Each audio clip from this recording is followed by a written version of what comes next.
Took a week off, but we've got Scott back with us to discuss UFL Week 3. I'm excited about this one, man. We're starting to get a little bit of variance and just some overall exciting stuff that's happening in the UFL. So let's get to it, dude. Let's do it.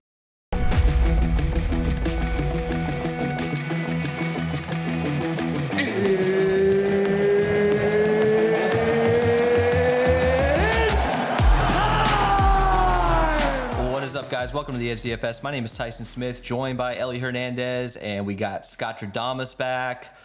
What's going on, guys? Scott, how you doing? Ellie, how you doing? I'm doing good, doing good. And of course, we're just going to talk over each other. But hey, man, I'm digging that shirt you got on there, Scott. Was that St. Louis Battlehawks? That is. This is the OG shirt from the 2020 season. Yeah, I'm ready for some Battlehawks this weekend. That's going to be the game of the week. Have we gotten actual real jerseys for sale yet in the shop? Besides those crappy little ones, I'm trying to buy some of these.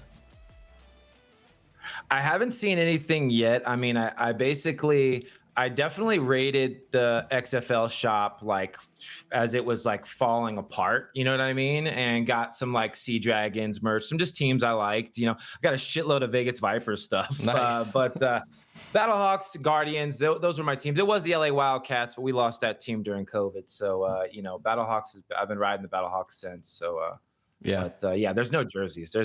And if they are, they're $500. We didn't lose, they didn't all die during COVID. The team is no longer, they're just not part of the league. So we didn't lose them all during COVID. All right, guys. So, yeah, we missed last week. Everybody was pretty busy. I was moving. Ellie's busy at work. Scott's on location doing stuff. So we're back this week, though. Scott, you crushed. I mean, you annihilated every contest but the one that mattered, basically, week 1.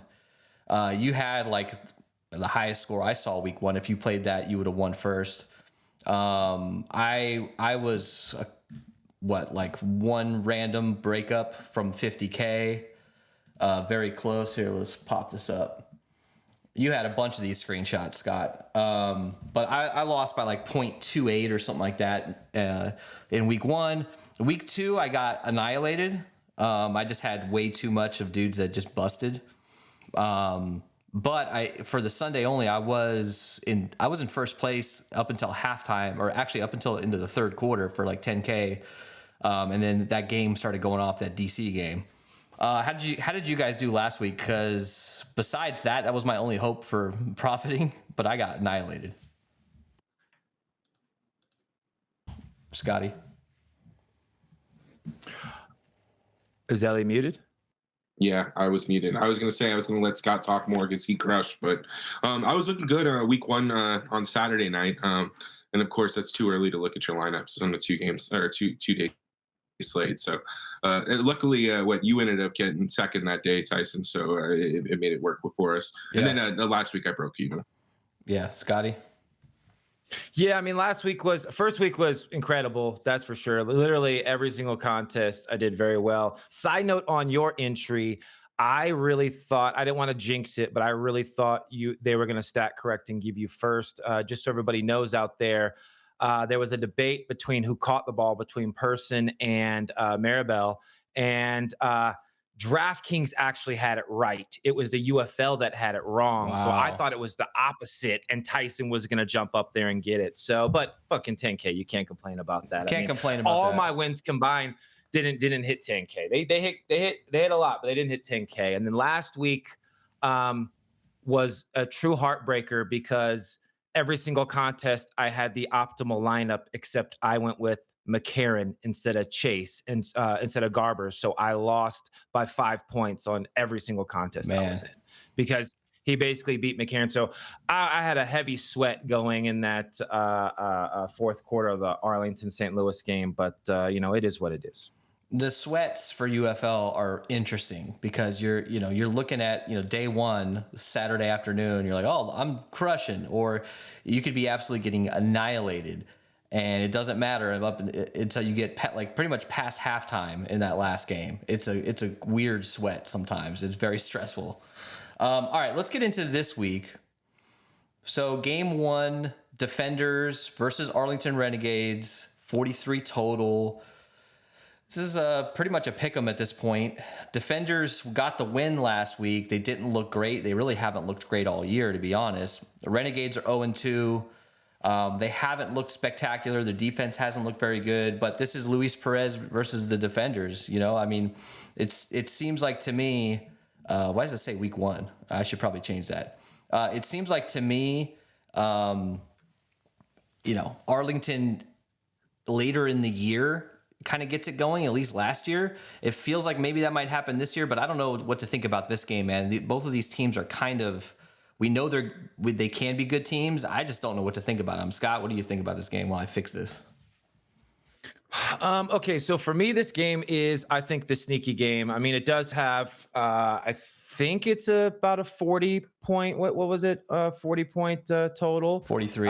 But 43, yeah. So it's the highest on the slate. My theory on it is exactly. So my theory is this: is that for me at least, there's two things I would say about this game. On the Arlington side, we did get to see the kind of emergence of Lindsey Scott. We knew it early on. We knew it before week 1 that he was going to be involved, but we did see that kind of De'Aaron King kind of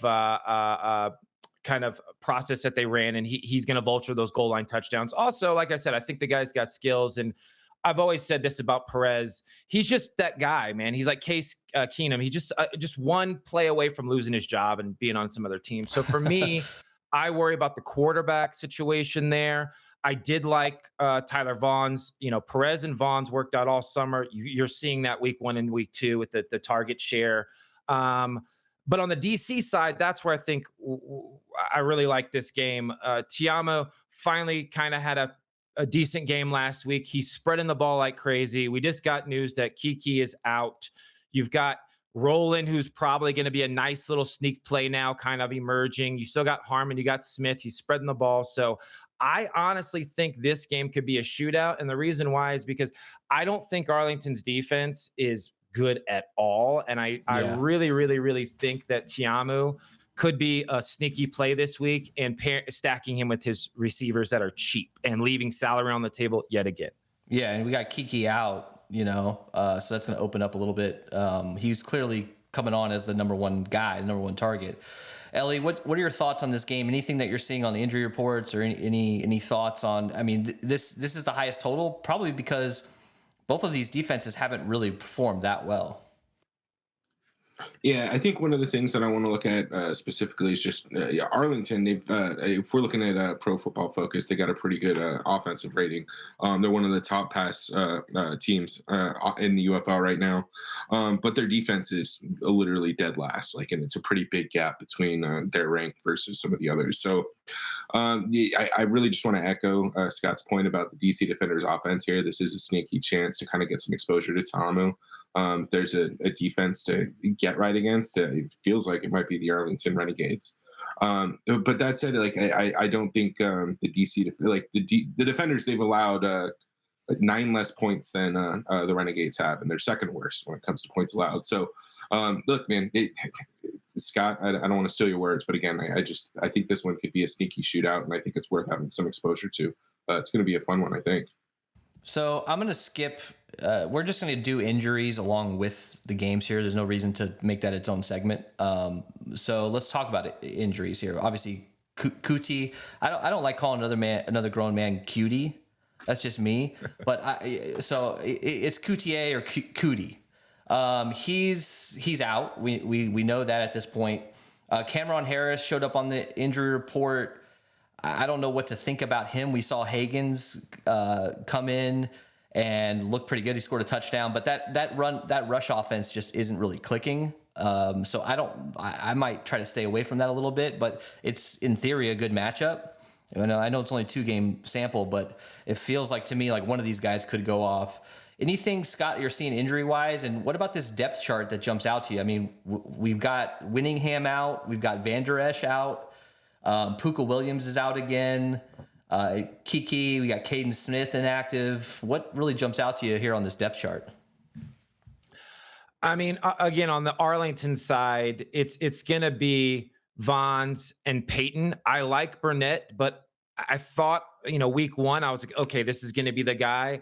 And he seems to be targeting like just tunnel vision for Vons and Peyton right now. Yeah. So Yeah. I like the more, I don't think they're that expensive, but I like the higher dollar Arlington receivers. And then on the DC side, the thing that stands out to me is that Puka's going to be inactive. So they must have liked what they saw out of Higgins last week. I liked what I saw out of Higgins last week.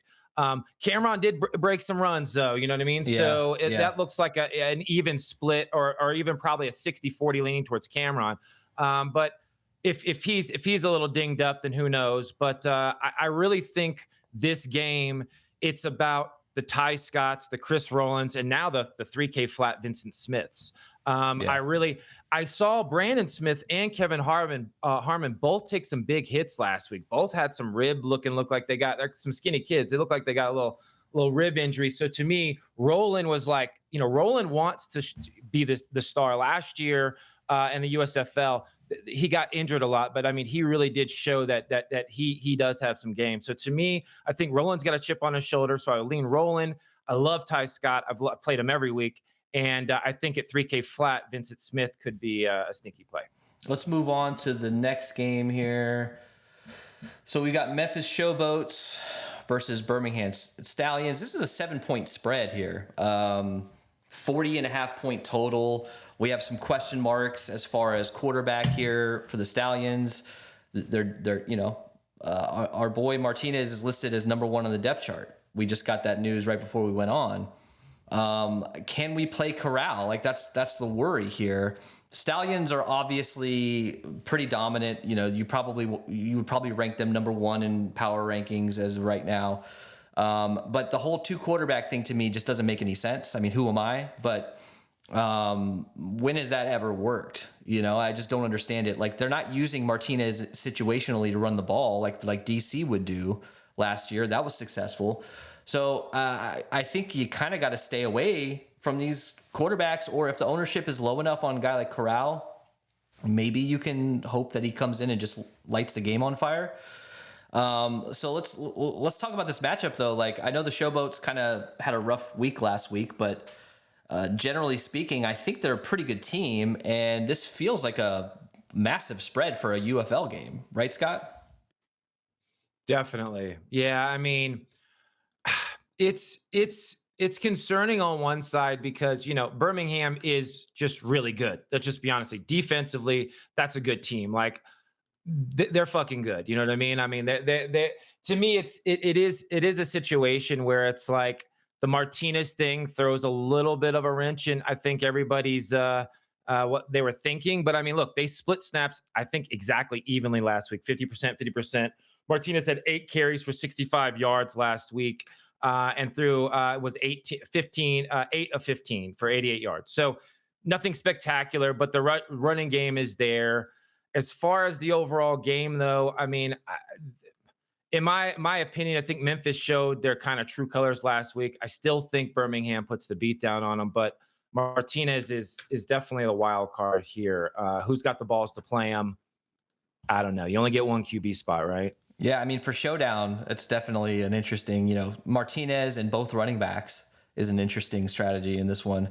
Ellie, are you interested in Memphis at all in this one? It feels like it could be like a super low-owned stack, considering last week they didn't really put up a ton of numbers and they had a massive collapse. What are your thoughts in this game? That spread -7, and this is a 40.5 point total. It's kind of interesting to me.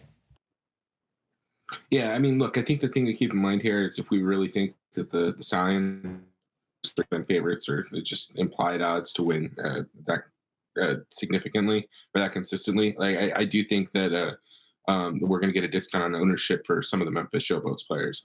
That said, like, I just want to emphasize, week 1 I went into day 2 feeling pretty good.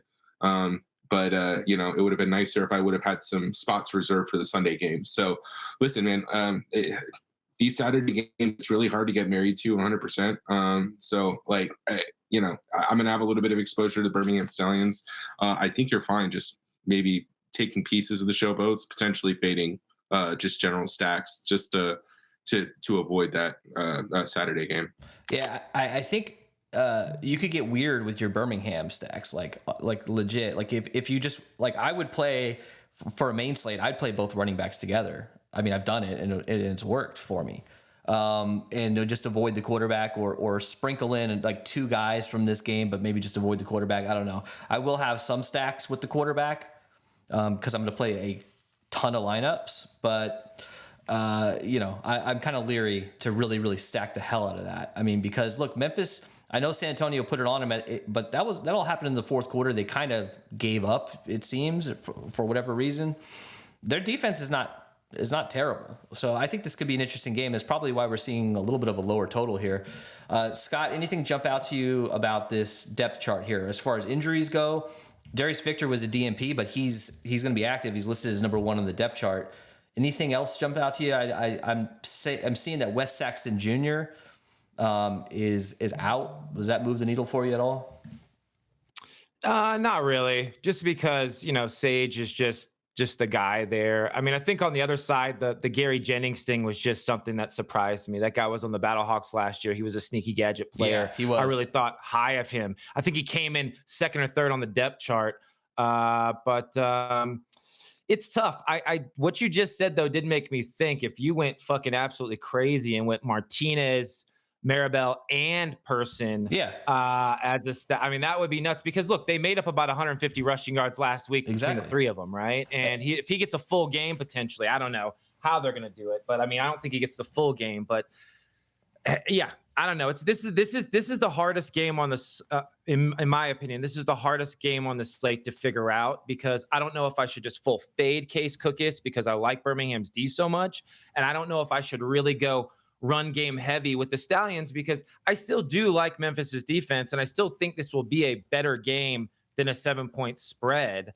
But I don't know. This is the tricky game on the slate for me. And as Ellie said, this is Saturday. We all know what's coming up the last game on Sunday. Yeah. We all know where all the ownership's going to be. So this could be the real sneaky game to double stack, to have a double triple stack with a bring back. No one's going to have that from this game. I don't think. 100%. And both of those backs catch the ball in the backfield, man.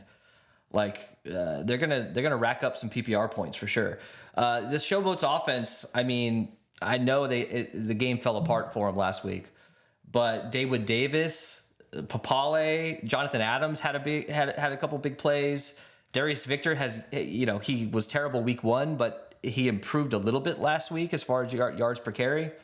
And we know that he can go off at any moment. I'm kind of interested in getting to some Memphis with a Maribel run back or something to that effect.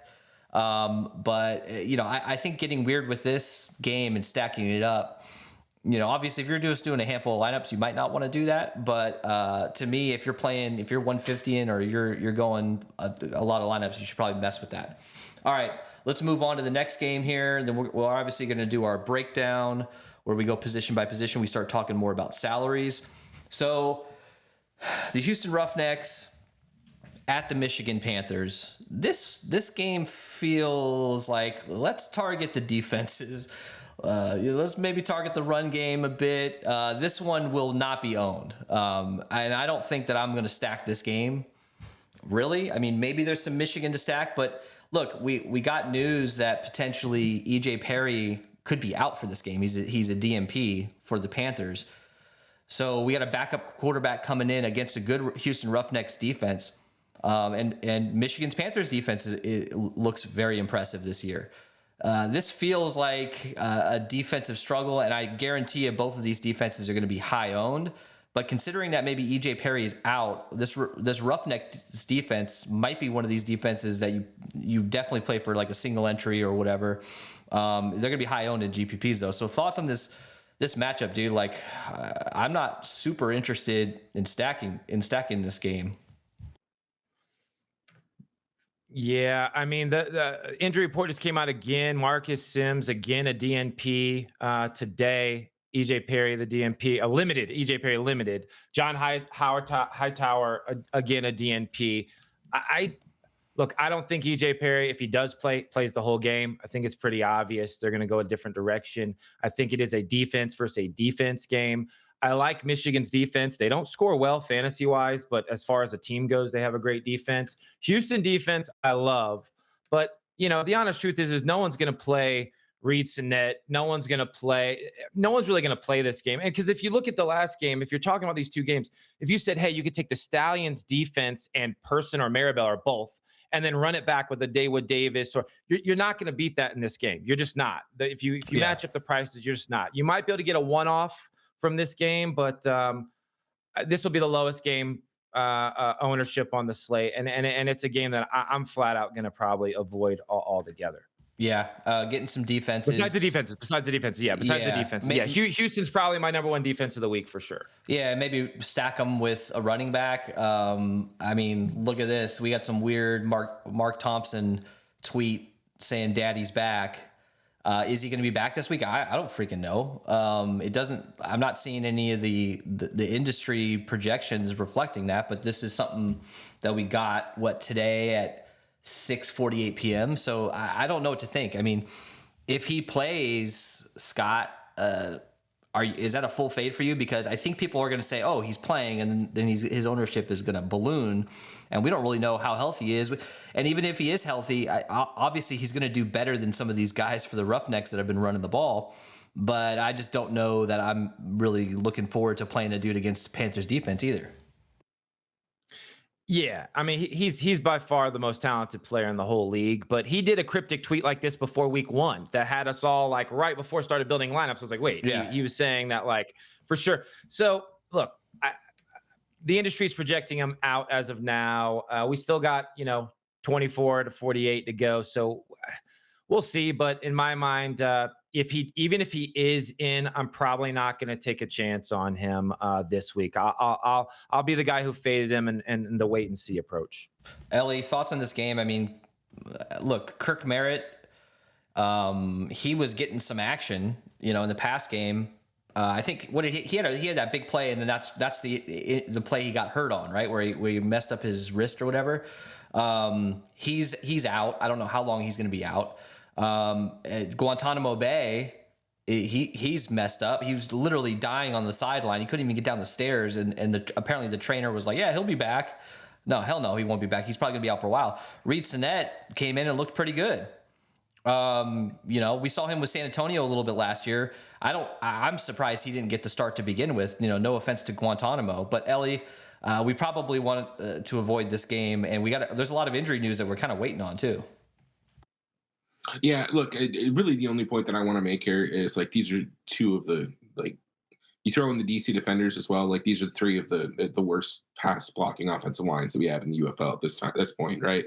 So it really echoes Scott's sentiment on the defenses again, right? Like if you're telling me you got a shitty offensive line, backup quarterbacks, that's a great opportunity for sacks and takeaways, man. So that's probably what I'm going to be targeting for this game as we wait for the news. Now, last thing, this is a great time to plug our Discord. Hop in the Discord. We'll be chopping it up in there. Obviously, we'll be building up until the moment of lock, and then as each game locks, we'll be updating our lineups in all of you based on injury news and inactives. So it really just you gotta be ready to make last minute changes. Yeah, for sure. What was I going to say? I was going to say something. And Justin Hall has a concussion, limited, so keep our eye on that. If we're doing Showdown, this is a double defense and a Panthers kicker. I forgot the kid's name, but the dude who's making all these 60-yard field goals like they're freaking extra points. They're in Ford Field again. This MF is going to hit he's going to score like 3 or 4, or he's going to get like 3 or 4 field goals, all of them over 50-something yards. All right, let's move on to this is what everyone came for, right? Battlehawks, Brahmas. Look, we all talked about this week 1 in that show.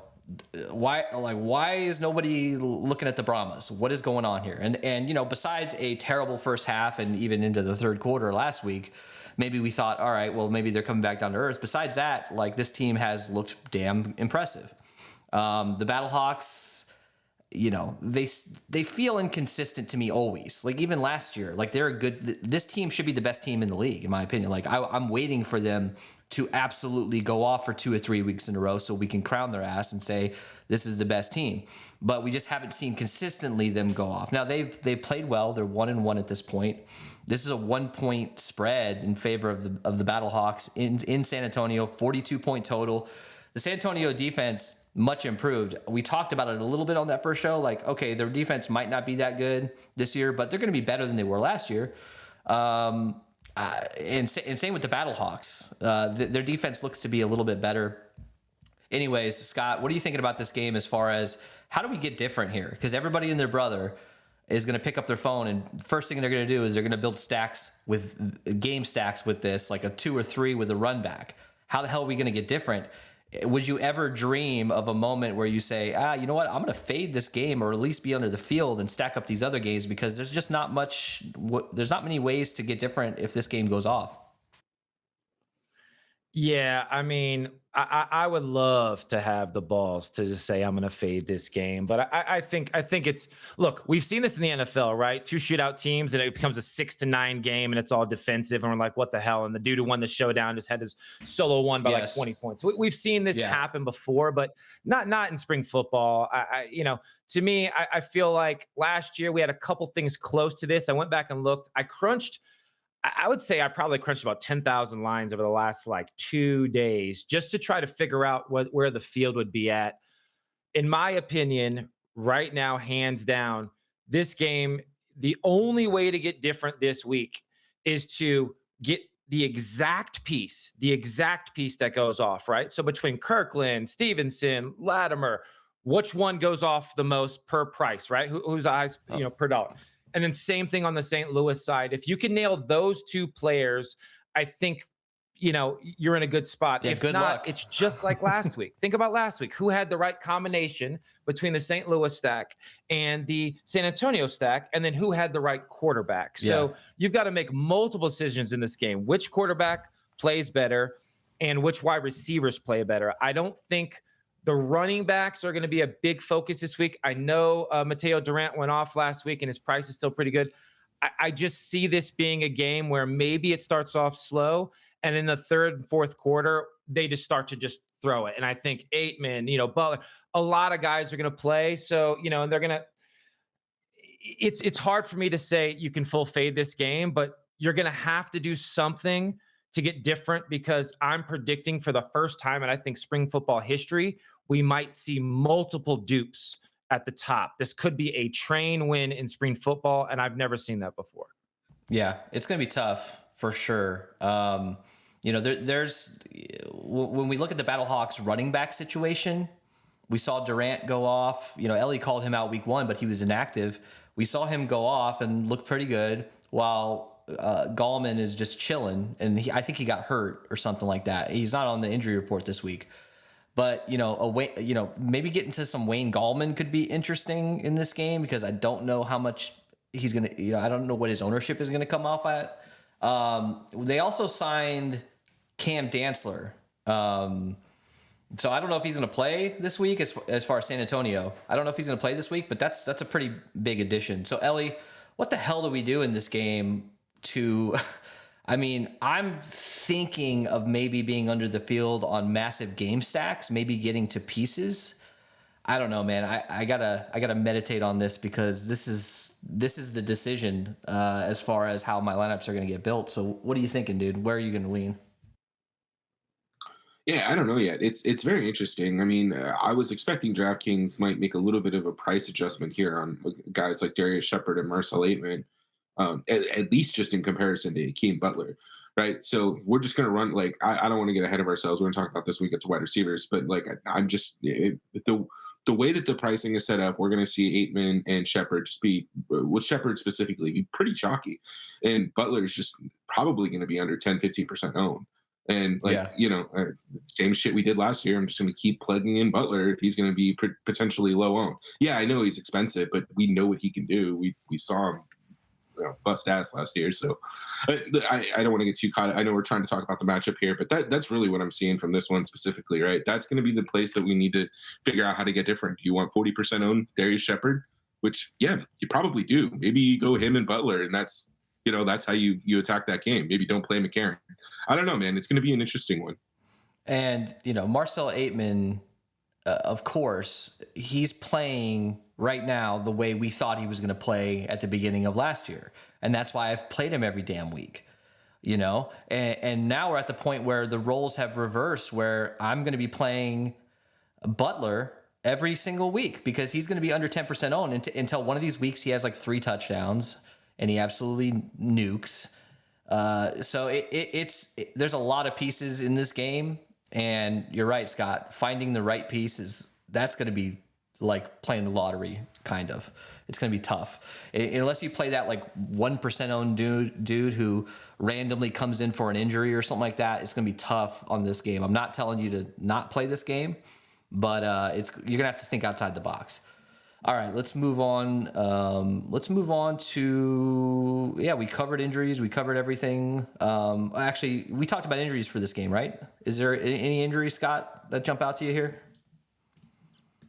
No, I don't think so. Not that I have noted. All right, we'll keep an eye on that. This is the last game of the slate, so we haven't really gotten those depth charts out yet, but we could get those at any moment. So keep an eye on that in the Discord. Let's get to our breakdown. We're going to go position by position. I know we've talked a lot about general strategy here for this, but we're going to get into actual salaries and things like that. Then we'll build a lineup together. Let me load this up. 1 second and break it down. Break it down. All right, so we've got Run the Sims up. If you guys want to, I highly suggest you guys subscribe. They absolutely annihilated. What was Furby had, like he destroyed last week, and I saw the badges for Run the Sims at the top of almost every contest. So they crushed. Enter the code EDGE and you'll get 10% off. Their projections are top of the line. Their ownership is top of the line. We're not sponsored by them, but I've been using them in their projections, and I love it. So let's get into this. Let's get into the actual breakdown here. Let me zoom in. So let's start with quarterbacks here. I'm going to sort by salary. AJ McCarron is 10.6K. Chase Garber's 10.4. Corral 9,900. See, that's hard to swallow that.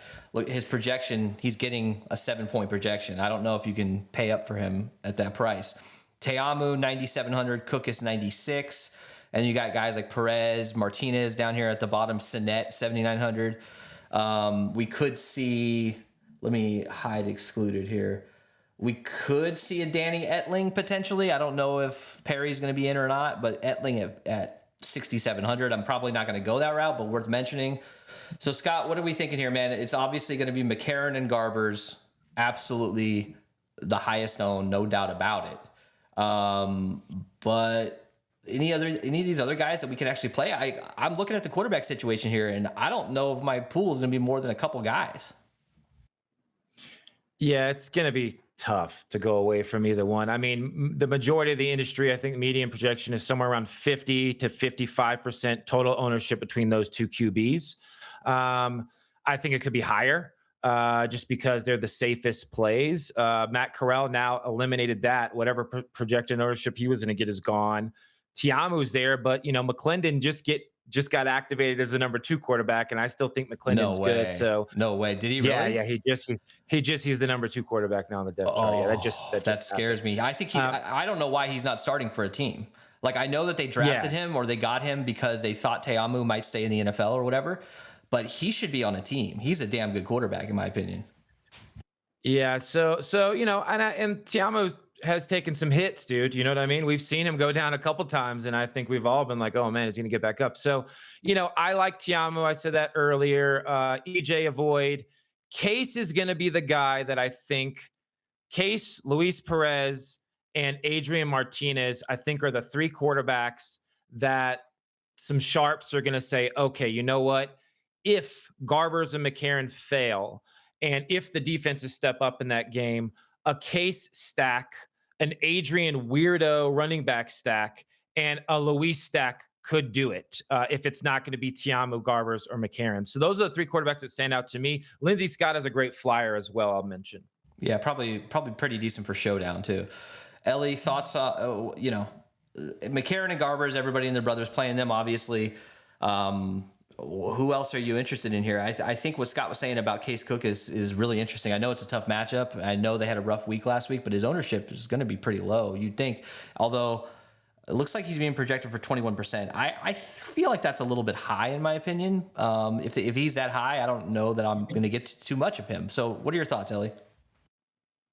Yeah, and look, the one thing about Cook is the volume's there. I think he has the second most attempts in UFL, so we know that he's going to throw it. But I don't want to spend too much time. I think Scott covered it really well, kind of just some of the value options, I think, with Luis Perez and lower. But Jordan Ta'amu, man, I'm just very kind of interested in DC this week. And I think you can kind of get weird with it if you want to maybe even run naked Jordan Ta'amu. But I think we're going to see that other wide receiver spots have opened up. But like it's an interesting matchup. Arlington's defense is just so bad. I do think that it's worth getting a decent amount of exposure to him. But again, just to echo Scott's sentiment again, like just some of these cheaper guys are just worth taking flyers on, right? I mean, getting almost $1,000 to play Luis Perez, or $1,100, $1,200 to go down to Luis Perez, $8,300 for Adrian Martinez. Like, it's not much risk. I think you're fine getting a little bit of exposure to these guys, especially with McCarron and Garbers. They're gonna have to hit 17 plus points to be able to pay off those price tags. So I think it's fine getting to some of these other guys. The thing that always worries me about the Battlehawks and now San Antonio is they seem to start slow every single game. They just, and then they turn it on. And, you get through a half and you faded this game and you're like, I'm looking pretty good when it's like 9-6 or something. And then they erupt for like 20 points each. All right, let's move on to running. Go ahead. While you're doing that, I just want to say something. Like, what if that game, like, both offenses come out a little bit more like patient, right? They're not necessarily just airing it out, because both offenses are pretty exceptional. You don't want to keep giving them the ball, keep giving them opportunities. St. Louis is pretty bad with that, right? They've allowed 42 points and they scored 41 points or whatever it is. So like they could be a little bit more conservative on the offensive side of the ball on Sunday night. So I just think there are different ways of kind of just differentiating off of that game. That's a good point, man. CJ Marable, 9,500. McFarland, 8,900. Wes Hills is up there in price. Wayne Gallman at 8K. Nobody's going to play Wayne Gallman this week. Darius Victor is banged up. Do we really know, is he going to be out there full time? He's active apparently. So, he's worth it, but he hasn't really accomplished what we thought he would this year so far. I think he's like under 10 fantasy points each game. Cameron Harris showed up on the injury report, but he's number one on the depth chart, even though Hagens came in and looked better than him. I'm not losing hope on Harris, especially against Arlington's defense. Mateo Duran at 7,300. Who are some of these guys, Scott, that you're interested in? I mean, Ricky Persons at 6,100 is always an interesting guy. And like I said earlier in the show, Marable and Persons together could be an interesting way to throw a little mini stack in there. Thoughts on any of these top end dudes and any value dudes that are jumping out to you? It seems like a backup running back steps up every week so far. Yeah, I mean, I can definitely tell you that Gallman was the highest owned sharp player last week. Everybody played him. I had him in every single line. I should have known Durant, but the way Hill and Durant were last year, it felt like complimentary. I think Gallman just sucked so fucking bad week one. They were like, okay, it's Durant's time. And now they're saying it's been Durant's game all along. So I think nobody plays Gallman. The coach straight up said, oh, he just wasn't quite ready. It didn't really make any sense. So I don't think anybody plays Gallman. So he would be extremely sneaky. Wes Hills, I think, what's his name's coming back again. Colburn's coming back again. And they're just not trusting the run. Maybe with EJ Perry gone now, they might just keep feeding Hills. But, Houston's D is pretty damn good. Although we did see the DC backs last week kind of take advantage of that. McFarland was a little bit banged up. I think he's good now. I could see the St. Louis San Antonio game, going the Durant McFarland route and going a little bit run heavy to start the game. But I think it turns into a shootout and they just become forgotten about. That's the one thing about spring football. These running backs can start off hot and then they just disappear the rest of the game because they're just slinging the rock. So yeah, I'm going to try to avoid them. I like your call. Marable, person, together, individually, either or. I like that call. If I'm going low, I'm gonna have to go with my boy Higgins down there at DC. I did like Letty Brown. I really did like, the fact that they're going to try to get more uses out of him. Devion Smith is cheap as I've ever seen him. Yeah. But he looks like fucking dust out there. So, Yeah. so for me, there's not. It's a smaller pool now, man. This week 3 is going to be fucking hard, guys. This isn't week 1. This isn't week 2. This is a much smaller pool. Here's another thing I'm just going to say about the running backs real quick. The whole industry and everybody has already caught on to this. People are only going to play. I'm telling you, 95% of lineups this week will only have one running back in it. Automatically, if you want to separate yourself, play 2 running backs. Trust me, the running backs are safe. They're going to get carries. You'll take a flyer on a receiver that might never even get a target, guys. So 2 running backs is perfectly fine this week. I know everybody's going, I'm going to play. I'm forcing into 4 wide receivers. 2 running backs is another way to get different on a week that is going to be very, very chalky. That's a really good point, man. Letty Brown, to me, he seems like the guy he's going to get the work up until you get near that goal line. And it feels like, to me, Devion Smith seems like he always has terrible games, and then he scores 2 touchdowns. So I'm not going to back off of Devion Smith right now. Ask me again next week, but under 10%, I'll probably get to a little of him. But a guy like Letty Brown is sneaky along with Higgins. If they can get that run game really going like they were last year, I know they don't have Abram Smith. I know they're trying to fill in gaps, but Higgins is one of these guys with Puka Williams out that he's inactive for a reason. I mean, they used the hell out of Puka Williams week 1. They saw something potentially, and he's had his issues on this team with being inactive for a lot of the games last year as well. So Higgins is interesting.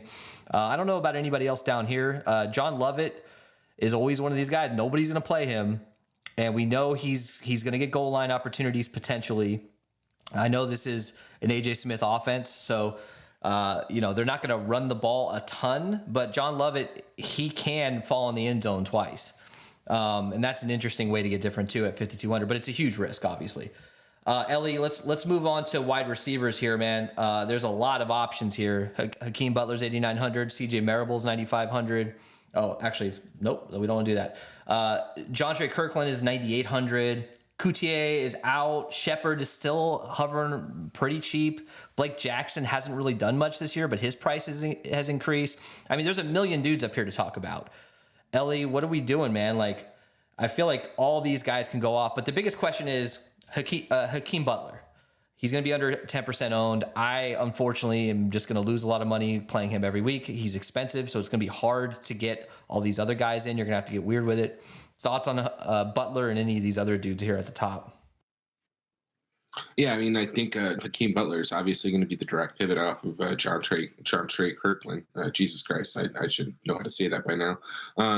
By Kirk Franklin, right? So he's going to be able to get him be a direct pivot off of him. So, look, I mean, anytime you're going to get a discounted ownership on Butler, I think it's worth taking flyers on. He's expensive, so I think that's going to soften his ownership. But we know what he can do. We talked about it earlier. That said, like I still think Darius Shepard and Marcel Aitman need to be like kind of core pieces of your build, right? Like I may have, I don't know. I'm still undecided, right? We're talking about whether or not we want to kind of limit our exposure to this game, but like I don't know, man. Maybe you limit stacks and you still force in, a 1-1 or something like this from this game. It's maybe you take pieces, and that's the way to attack this. But look, I'll let you and Scott comment on that a little bit more. But as we kind of look through this, like obviously Kiki Coutier, whatever the hell his name is, being out. Will Fuller Light being out is going to open up some other wide receiver options for DC against once again a shitty Arlington defense. So I if you are going to take random flyers at the wide receiver position, I do think DC is probably a team we're considering this week just because we have opened up some stuff. And Arlington's defense sucks so bad. Scott, Darius Shepard, what did he have, like 12 targets last week? Like, this guy's clearly the dude that can get volume. He doesn't always need to score a touchdown. In a game like this, if we're expecting them to put up points, he will. But he's one of these safe, like high floor guys that obviously I'm going to be playing in single entry.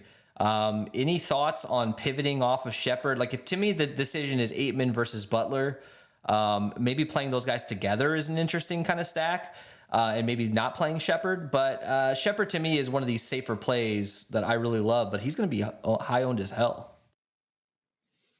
Yeah, I think in the 2-2-2, shout out to the 2-2-2 coming back. But I think in the 2-2-2, Shepard is going to be the highest owned player by far. I think on both sides of the ball, even Stevenson at the price, they're about even there, and Aitman. Those Shepard, Aitman, and Stevenson, I think, is the key to the slate, because this could be the week that Aitman falls off and Butler comes up, right? And we saw Bradley get involved last week too for the Battlehawks. And then, we also have Justin Smith getting 100% of the snaps week 1 and week 2 for the Brahmas. So there's cheap guys there that could help fill in potentially. I mean, with Justin Smith 2 weeks in a row getting 100% of snaps, look, I remember this last year with AJ Smith and Justin on the Roughnecks. We really thought like he was the guy. We played him so much. Yeah. He was cheap all year. Yep. He's never really shown it. Let's be obvious. The talent is there, but we've never fucking seen it. So for me, him or even Bradley for St. Louis, who got in the game last week. I mean, even Blake Jackson could finally come on. It looked like week 1, Blake Jackson was the guy. And then all of a sudden I was like, he kind of fell off. And I think that's just because Aitman has just become a monster. And Shepard is like, I mean, he's his first read almost every time. If you watch AJ drop back, he is just staring down Shepard each time, and the volume is there. So for me, I'm going Shepard on the Battlehawks side with Butler, because I think Aitman might go down this week and Butler might come up. And I'm still going to play Aitman, but I'm just saying I'm going to rank Butler a little bit higher. And then on the Brahmas side, I'm going Stevenson, and I'm probably going to think that Kirkland gets a little fall off this week. And I might elevate Cody Latimer up a lot higher. And then when you look at the prices, this is how you make your lineup make sense. And this is how I also think the chalkiest build is going to get built. I saw a massive train when I was looking for dupe percentages. And every single one of these had a combination of Shepard, Stevenson, Kirkland, Aitman. None of them really had Butler in it, right? Because you can't really go up to that price. You can't really get up there. So I think, again, figuring out the right one there is the key. But if we look at the other receivers on the slate, Vinny Papali, Invincible's kid, this dude literally is a high target guy. He really is a high target guy. He's what I thought Trey Quinn was going to be, just a little slot sneaky dude that just gets a lot of targets. The problem is Dawood Davis has emerged. So I think Dawood Davis, because I think Memphis will be playing from behind, I think Dawood Davis might be my favorite non-receiver that's not a Battlehawk or a Brahma. The problem is I think Davis is going to be chalky too. So I think we really need to find the play that's not going to be chalky, that is also somewhat safe. And that's the trouble this week. Jonathan Adams to me is one of those options if you wanted to pivot off of Dawood Davis. Hakeem Butler, like at his price, we keep talking about it. Like, look, week 1, I faded Hakeem Butler because it's week 1. We don't know what's going to happen, and he was the highest owned guy, and he didn't do anything. I feel like we're leading up to a similar situation as far as Aitman goes here. I'm not going to come out and say that I'm going to fade him, but I'm debating it and getting to a lot more Hakeem Butler. And if it's another 2 or 3 target game for Butler, I'm closing the laptop and I'm moving on to MLB or something at night. But to me, that is literally the easiest way to just get different. I'm not saying it's the right way, but it is the easiest way, including Shepard in that. If you wanted to, be under the field on that, I'm not going to do that. I'm going to embrace Shepard, I think, this week. But Hakeem Butler and Aitman, that's a big question mark. Let's move on. I guess we kind of tight ends are mixed in here, so we'll briefly talk about that. We saw Surratt look pretty decent. Sternberger's been little disappointing this year so far. I think that probably has to do a little bit with the quarterback shuffle there. But for tight ends, we finally saw Cody Latimer come on last week. But week 1, he looked tired. He was sitting on the side. He was sitting on the bench a couple times. He didn't look interested. I don't know. Maybe it was just a bad day for him. I don't know. But Cody Latimer, to me, in this AJ Smith offense is a big question mark, because I think he's going to have these yo-yo type weeks where 1 week he goes off and then maybe a week or two he doesn't see much volume. Ellie, thoughts on these tight ends here, and then we'll move on to defenses. Yeah, I mean, so it makes our lives easier just having them sprinkled into the wide receiver spot, so you don't have to get too crazy about building rules or whatever using an optimizer. But look, I think you keep it simple. Sage Surratt's leading in targets at the position, but he's only caught half of them. Cody Latimer's next at 9, and he's got 100% catch rate.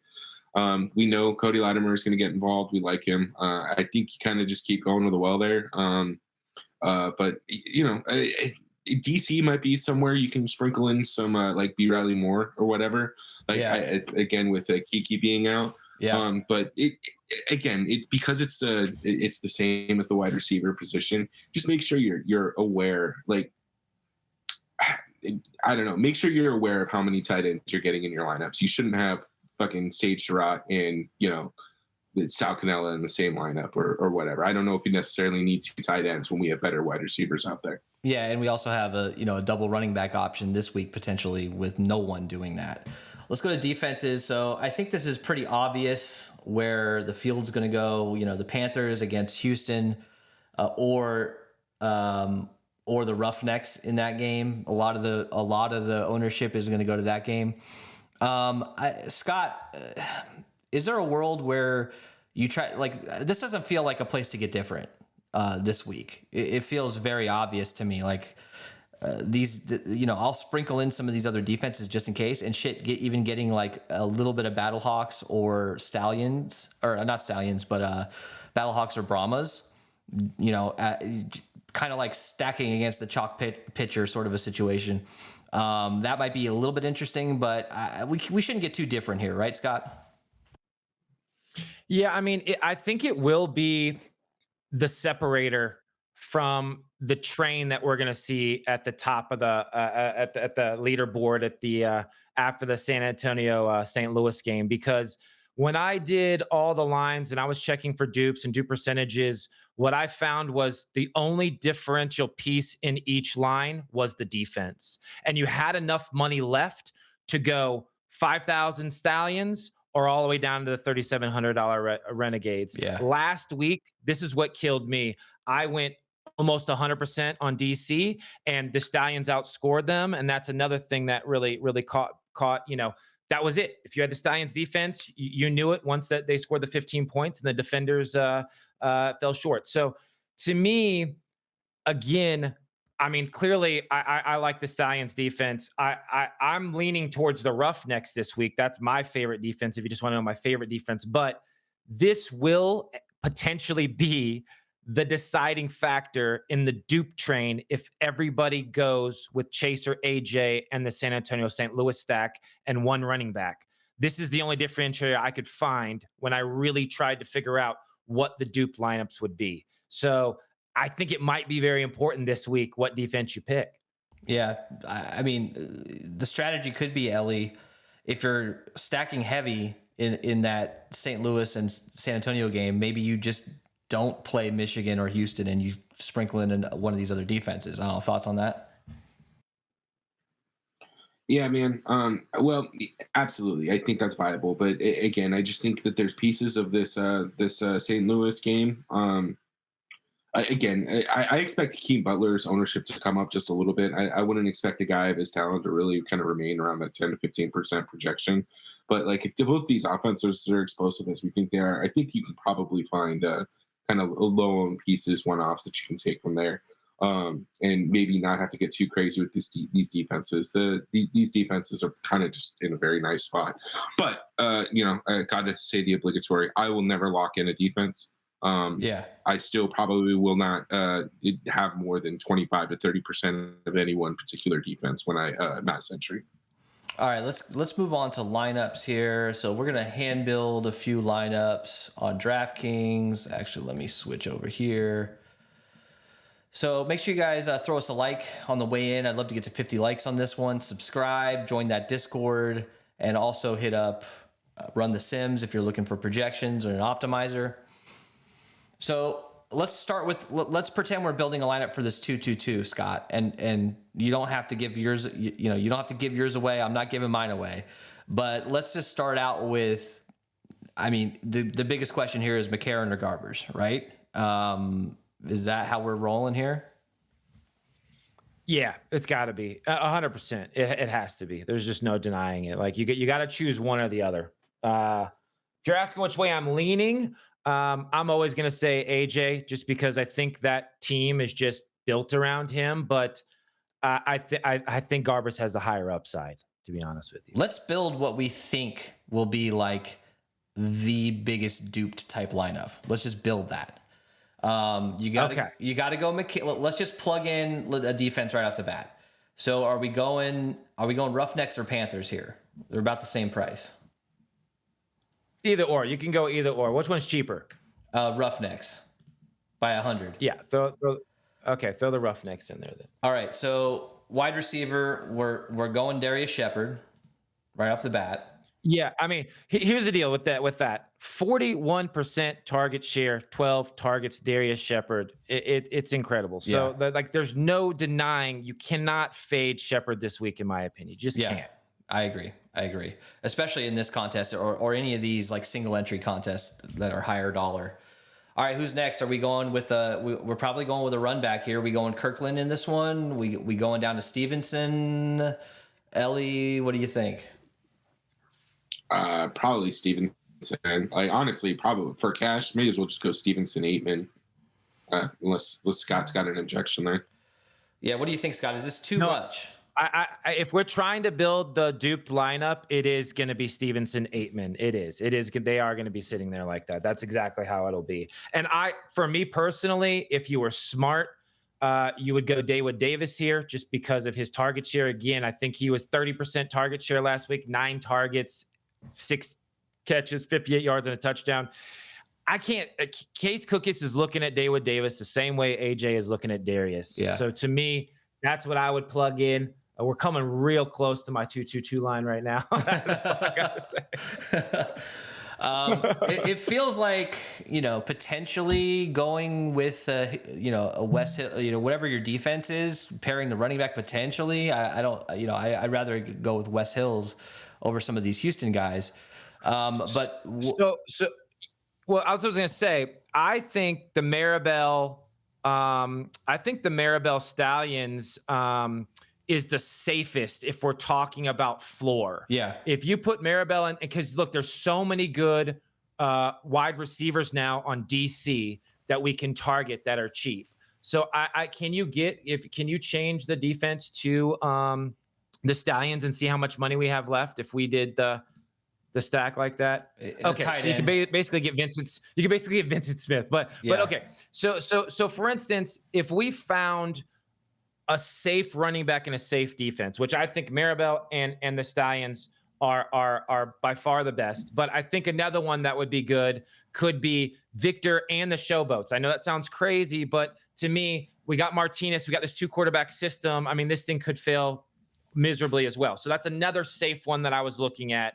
The Showboats defense is not bad. Fantasy wise, I think they're the highest scoring so far. So, Victor and the Showboats, now that opens you up for some serious money here. And I think this is where it gets interesting because I think there is a lot of good plays in this range in wide receiver and even running back if you wanted to get different. Yeah, absolutely. There's anybody you want around here to take a flyer on for sure. All right, let's build a GPP lineup. So do we want to get crazy right off the bat? Or do you want to get I know that Cookis is being projected for a little bit right now. I don't know where he's going to come in ownership wise. You want to build a Memphis stack? Do you want to do a weird Birmingham mini stack? I don't know. What do you think, Scott? I think, and Ellie was seconding it, I think we go a DC stack here. I think we get Tiamu in here at quarterback and at least get one of his pass catchers, and then maybe we target Case Cookis' receivers, Maribel, and the Stallions defense. Maribel, Stallions defense. Which receiver are you leaning towards? I like Dawood Davis and Adams, but I think Papali has a bounce back week this week. Again, Papali's burned a lot of people. Papali, Gallman, and Butler burned everybody last week. Yeah. So Papali might have a bounce back week if we want to get away from the Dawood Davis chalk. Papali, Jonathan Adams he's ready to have that big game. I think he's ready to put up 25 plus points. So any of those guys. Yeah, and me then too. Tiamo's receivers are so cheap, and you could probably run it back with Vons or something like that. Yeah, so you got Harmon here. Let's just put Harmon in just to start, but you can grab a lot of those guys. We still got 6,300 per spot here in the flex. Let me get off of DC. So let's try to do a 1v1 this Battlehawks and San Antonio game here. Kind of like what we were talking about doing. Let's just grab, for shits and giggles here, let's grab Shepard and see what that does for us. 5,100. You probably have to go Wade. Yeah. Is there anybody from San Antonio in this range that you're interested in? We probably can't play Shepard. That's the interesting thing here. Look, if you think this is a Justin Smith breakout game, then he should be in that price range. He should be cheap. So yeah, Justin Smith. If you think it's the breakout game for him, like I said, St. Louis, Bradley could be sneaky. He got in there. He got some targets. He got some catches last week. But I like Shepard to be safe there. Yeah, for 1v1, we'd have to probably go Maribel down to Person Jr. To free that salary up. Yeah. All right, guys. That about does it for us. We're right at about an hour here. My camera's dead here. Let me try to turn it on here. All right, so what did we learn? Ellie, what did we learn here, man? It feels like it's clear and obvious what we have to, we're going to have to get different if we're going to stack the hell out of that game. I don't think it's wrong at all to stack that game.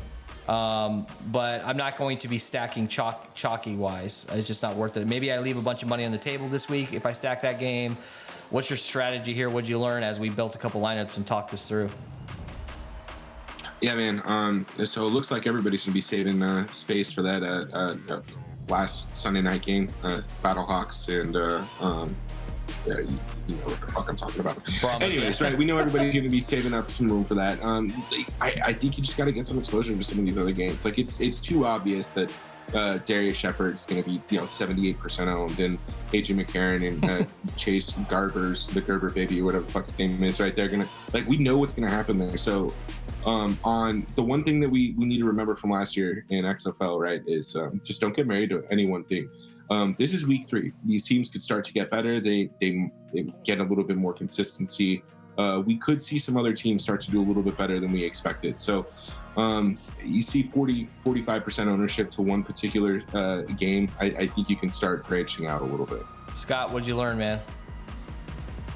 I think it's the same strategy as always. Leave some money on the table, guys, because everybody who's going to do the St. Louis, San Antonio stack, 2 things have to happen. A, you have to get the exact receivers correct for both teams for that to work out. You're going to max out your salary.